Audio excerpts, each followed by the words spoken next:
Hi, David here, and welcome back to the channel, where we're looking at the teaching of divine love through the automatic writings of the early 20th century medium James Padgett. In the last video in this series, 1019, we looked at a message from the Apostle Matthew given through James Padgett on November 2, 1915. Today, we're going to take a look at a message given to James from the Apostle Luke, given just under 3 weeks later on November 22, 1915. In this message, Luke adds his testimony to a message that James Padgett received the previous evening, November 21, from Professor Salliards, who was James's old law professor. In the message he gave, Professor Salliards explained to James that God is a being not only with consciousness, but with personality. A personality that can be perceived with the soul senses, once those have been developed through sharing in divine love. This is the message that I looked at in video 2.11, so I'll put a link to that at the end of this video and in the video description box. On the following evening, November 22, two people wrote to James, confirming what Professor Salliards wrote. The first was Jesus, who tells Padgett that Professor Salliards' message contained things that are tricky to grasp with the intellect, rather than with the soul senses, but that God is indeed a real personal father or parent, and not a being of formless existence who cannot be perceived. Luke then communicates a message through Padgett, in which he adds his own understanding and experience to what Professor Salliards wrote the previous evening, so as to try and help James understand it better. Luke's message begins as follows: I am here, St. Luke. I want to add my testimony to that of Professor Salliards as to who and what is God. Of course, since the Master, meaning Jesus, has substantiated what the Professor wrote and enlarged on it, my testimony is not necessary. Yet I desire to say a few words which are expressive of my knowledge arising from my own experience. I have a soul development which is greater than that of the Professor, and a perception which is clearer and more convincing than his. And yet what he has said is all that I can say as to the truth of the personality of God, except that to me it is undoubtedly much clearer and of longer acquaintance. I know that God is a being that has personality, though not of a form like unto man, but has all the attributes that have been mentioned. These attributes are not God, but merely qualities which he possesses, and which, in their workings upon the hearts and souls of men, emanate and flow from him. In his message the previous evening, Joseph Salliards mentioned attributes such as wisdom, love, and power as being among the qualities which God possesses, even though God has no form in the way that mortals and spirits do. These attributes are not in themselves God, but it is possible for a soul developed in divine love to see that these qualities are things that God expresses. Luke explains this as follows. You may better understand this if I call your attention to the fact that while you may see and feel and hear and love and dislike, yet these attributes or qualities are not you, but are those things that belong to your personality. You may be deprived of any or all of them, and yet you may not cease to exist as a personality. And so with God. While these things of love and wisdom and loving and hearing do not constitute God, yet they are a part of him and are exercised by him, just as the qualities I have mentioned are exercised by you.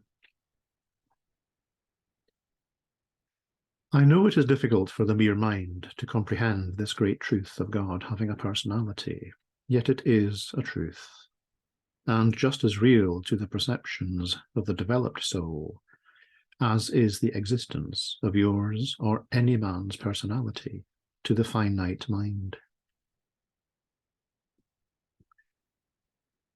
So if God has neither a physical form nor a spiritual one, meaning God does not express or project visually in the way that human spirits do, how is it possible to perceive God?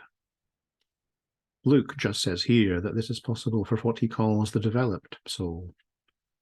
So what does he mean by this? Luke gives a very direct answer to this question, saying, "And here is another fact in connection with this great truth, and that is that only the spirits who have experienced the new birth and become filled with the divine love of the Father, and hence a partaker of his divinity, will ever be able to perceive this great truth of the personality of God." So the ability to perceive God directly is something that comes about as a result of the soul development that takes place when a human soul seeks divine love and comes to share in it, through wanting to be at one with God in that love. In the last video, when we looked at Matthew's message, one point he was keen to make is that the soul who shares in divine love shares in the attribute of personal immortality, and that there is no other way to do this. In today's message, Luke tells us that sharing in divine love also brings with it the ability to perceive God directly, and that this is the only way to develop this ability. Luke goes on to explain this. The next sentence of this message has been published with two slightly different versions of Luke's opening words, but they both amount to the same thing. The versions we have are that Luke continues by saying either that other spirits are without this great soul development, or no other spirit will ever receive that great soul development, which is absolutely necessary for it to possess in order to perceive the great truth under discussion, meaning to develop, so as to perceive God directly. So whichever text is the original one, Luke is telling us that it is only possible to perceive God directly with the soul development that comes through sharing in divine love. Without divine love, it is impossible for a spirit ever to have or enjoy the soul development that comes as a result of that sharing. If you are a spirit without that soul development, without that sharing, you will be unable to perceive God directly.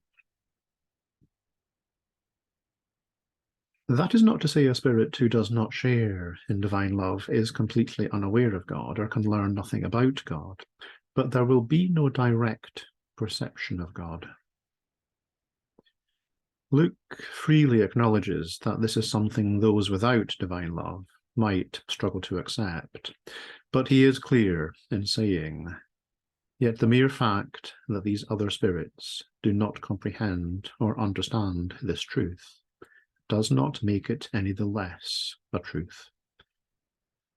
And all mortals and spirits are subject to its operations, and must come under the benefits that they may receive by reason of the workings of this truth upon their lives and thoughts. Another important point Luke makes is that just because men cannot see God does not mean that he does not see them, for he does. And their every thought is known to him and taken account of. And strange as it may seem to you, or as I should more appropriately say, surprising as it may seem to you, that account is kept in the memories and consciences of men themselves. And when the time comes for them to render an account of their acts and thoughts, no other place or receptacle is sought for or examined to find this account than these very memories and conscience.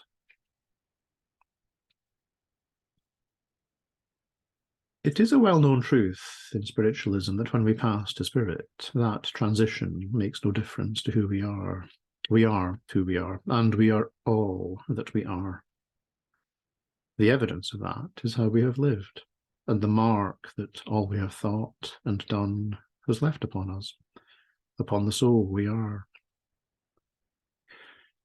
God has no need to keep a complete account of who each of us is, because we are our own walking record of who we are, with no physical form to act as a mask for us, and a spiritual form that cannot act as a mask, because it is our own direct expression, revealing all of our nature. Nothing is hidden or lost, or can go overlooked or camouflaged. Luke goes on to emphasize this as follows: nothing can be hidden or lost until it has fulfilled the purpose of its existence. Men may create, but they cannot destroy. I refer now to their actions and their thoughts. While on earth, they may forget and ease their conscience by forgetting. Yet when they come to the spirit world and are called to render an account, the inexorable laws that are really their judges and executioners show them that there is no such thing as forgetting. It has been said they have forgotten to forget. Executioners seems quite a striking word to use because we tend to associate it with capital punishment. But I think Luke just uses it in the sense of an executive, someone who executes something, carries it out, makes it happen.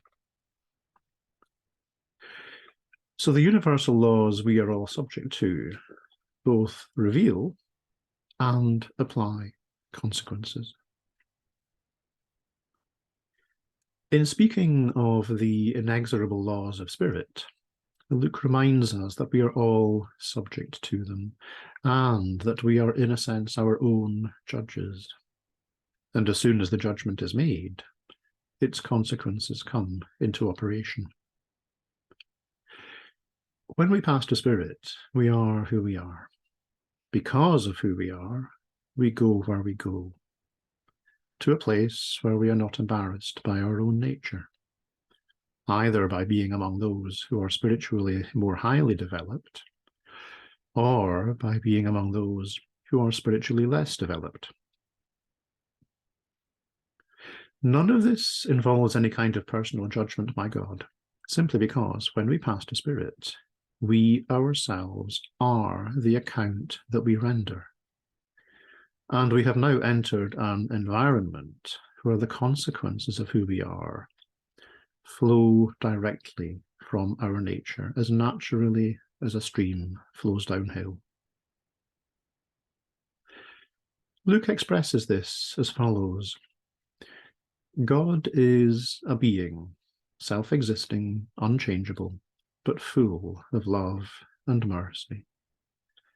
And this he does not exercise in any individual case, but has made certain that his laws of mercy will so operate that all the spirits of men and mortals may, by their own acts and desires, place themselves in such condition of soul, so that these spirits will receive the benefit of this mercy.